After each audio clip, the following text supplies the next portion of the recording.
J'aimerais m'adresser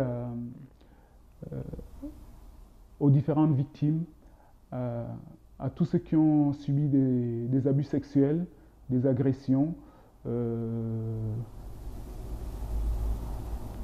des manipulations psychologiques, intellectuelles, culturelles de la part de la fraternité Saint-Pédis. Euh, je les invite à dénoncer, à parler, parce qu'aujourd'hui les choses ont changé, on n'est plus au XVIIIe siècle.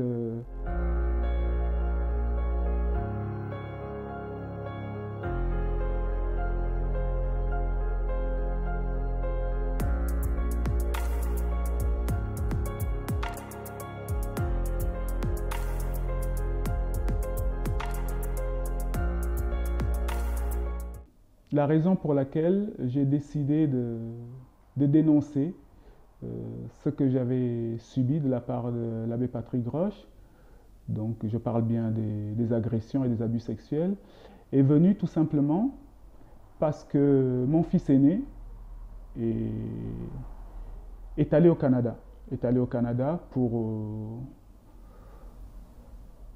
une année d'échange prévue dans son programme scolaire. Et il était donc à Québec. Et là, j'ai découvert que l'abbé Patrick Groche était à Québec.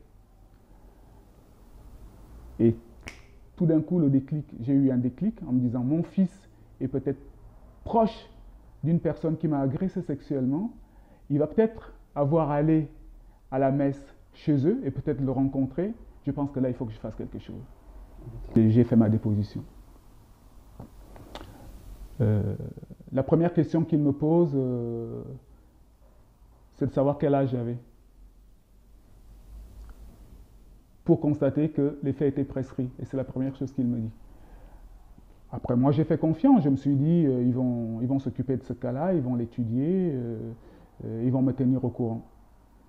Et plus les mois passaient, finalement, j'ai vu qu'ils l'ont rapatrié, ils l'ont fait venir du Canada pour l'entendre en France, et ils l'ont affecté à Lourdes.